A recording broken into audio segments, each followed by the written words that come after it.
Hello, today we're going to be analyzing a game that I played 5 days ago. I was playing Black, and I played a move here which effectively kills the majority of their pieces.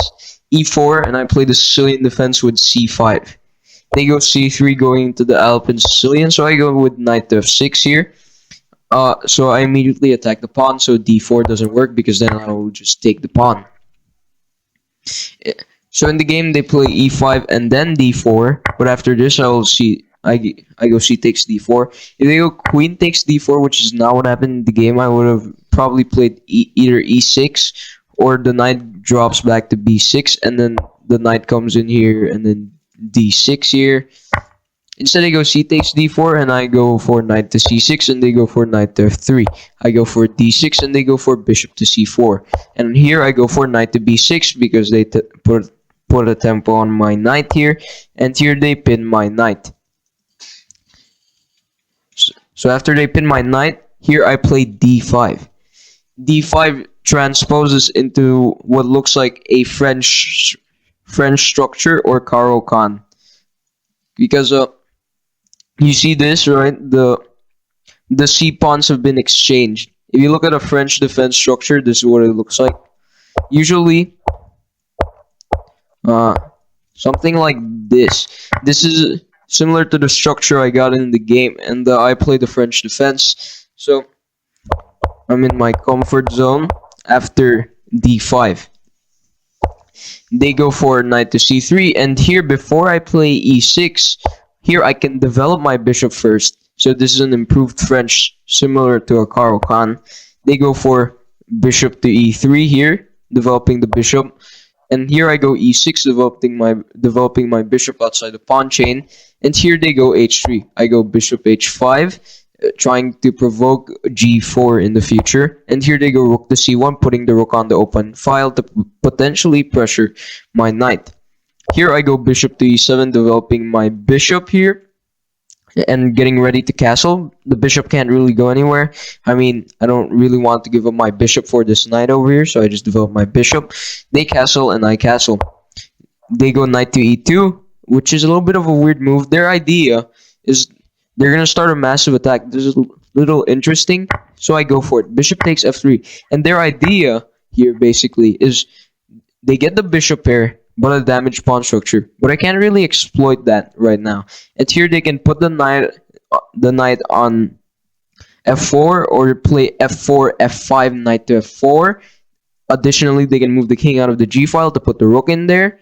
So lots of counterplay for my opponent. And also the c file is immediately open and they are threatening to win a pawn. So I have to go rook to c8. And here they go king to h2, and they're starting a massive attack on my king.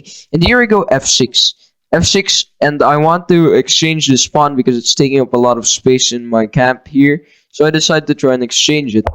They go for f4. Their idea is that if I take, they take and undouble their pawns, and suddenly white is almost winning. They're almost up a pawn here, according to the engine, because they don't have double pawns anymore, and I don't have any compensation here. So they're just better. I go for queen to e8, trying to put the queen somewhere here on the h file to pressure the weak h3 pawn. They go for knight to g3 here, bringing the knight into the attack. And here I go for a6, kicking the bishop out. They go for bishop to d3. And here I go knight to b4, attacking the bishop. They go for bishop to b1. And here f5 was the best move, but I played knight to c4.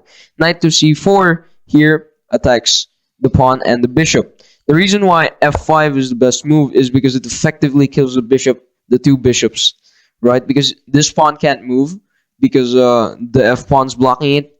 So this bishop sucks, and additionally this bishop is also limited by the f pawn.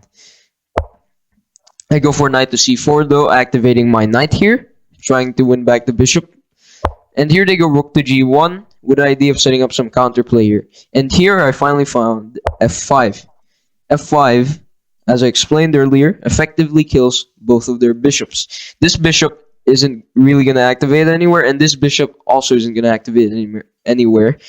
And the evaluation of this is no one's better.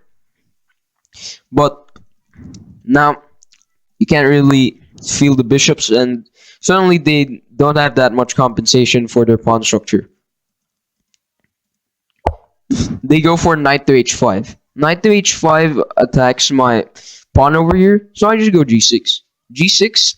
I'm not really putting a tempo on the knight, but if ever I move my king out of the h file, then I will put a tempo on the knight over there.